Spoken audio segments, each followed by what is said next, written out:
2024 paper leak और result में कथित धांधली को लेकर नेशनल टेस्टिंग एजेंसी यानी एनटीए सवालों के कटघरे में है। इसे लेकर देश भर के अलग अलग राज्यों में छात्र प्रदर्शन कर रहे हैं। इसी बीच केंद्रीय शिक्षा मंत्री धर्मेंद्र प्रधान ने भी अपने पुराने बयान से यू टर्न ले लिया है।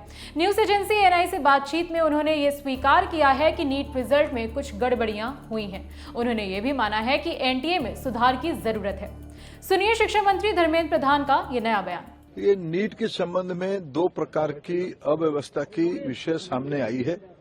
प्रारंभिक जानकारी ये तो आई थी, कुछ छात्रों को कम समय मिलने के कारण उनके वहां थोड़ा रोष थी, उनको कुछ वैकल्पिक ग्रेस मार्क की व्यवस्था दिया गया था, जिसको भी इस बीच में सरकार ने नामंजूर करके सुप्रीम कोर्ट के आदेश अनुसार 1563 बच्चों की पुनः परीक्षा की आदेश दे दिया है सुप्रीम कोर्ट की सुझाव पे। दूसरा, दो जगह पे कुछ गड़बड़ियों की भी ध्यान आई है। मैं छात्रों को और अभिभावकों को आश्वस्त करता हूं, उसको भी सरकार बड़े गंभीरता के साथ लिया है। वो जानकारी हमको मिली है।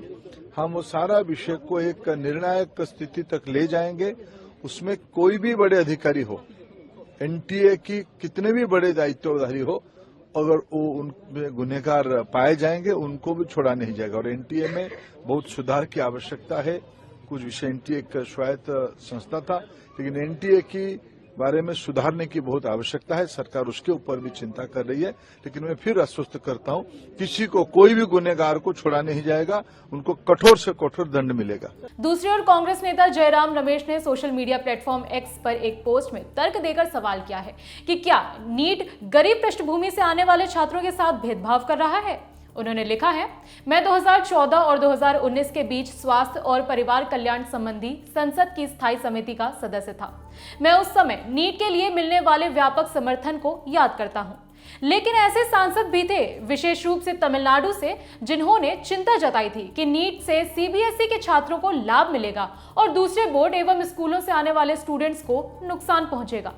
मुझे अब लगता है कि सीबीएसई को इस मुद्दे पर उचित विश्लेषण की जरूरत है। क्या नीट भेदभाव से भरा हुआ है?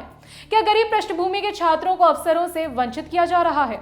महाराष्ट्र जैसे अन्य राज्यों ने भी नीट को लेकर गहरा संदेह जताया है। राष्ट्रीय परीक्षण एजेंसी की सत्यनिष्ठा और नीट को जिस तरह से डिजाइन और प्रशासित किया जाता है, उसके तरीके पर भी गंभीर सवाल खड़े किए गए हैं। पिछले दशक में एनसीईआरटी का खुद का प्रोफेशनलिज्म खत्म हुआ है। उम्मीद है कि नई स्थायी समिति गठित होने पर नीट, एनटीए और एनसीईआरटी की गहन समीक्षा करेगी। इसे सर्वोच्च प्राथमिकता मिलनी चाहिए। वहीं समाजवादी पार्टी के प्रमुख अखिलेश यादव ने भी एक्स पर नीट परीक्षा को रद्द करने की मांग करी है। उन्होंने लिखा है, एक देश एक ही मांग, रद्द हो नीट एग्जाम।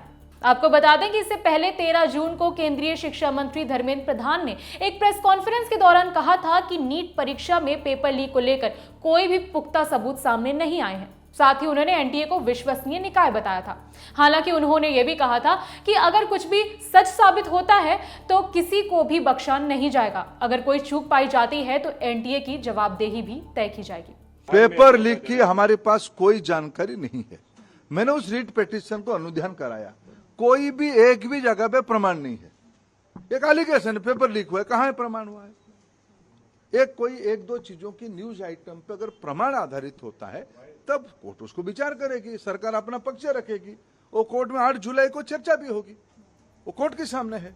आपको बताते चले कि इसी साल 5 मई को एनटीए ने नीट परीक्षा कराई थी। 4 जून को रिजल्ट आया, जिसके बाद हंगामा खड़ा हो गया था, जो कि अभी भी थमने का नाम नहीं ले रहा है। इसकी वजह यह है कि 67 छात्र छात्राओं को 720 में से 720 नंबर मिले। इतना ही नहीं, 1563 परीक्षार्थियों को ग्रेस मार्क्स दिए गए। आरोप लगाने वाले छात्र छात्राओं का कहना है कि इसकी वजह से कई स्टूडेंट्स मेरिट में बाहर थे। बिहार के पटना में पेपर लीक और गुजरात के गोधरा में छात्रों को पास कराने के एवज में पैसे वसूले जाने के सबूत और मनचाहा सेंटर अलॉट होना परीक्षा में गहरी साजिश की ओर इशारा कर रहे हैं। ऐसे में एनटीए की कार्यप्रणाली पर भी कई सवाल उठ रहे हैं।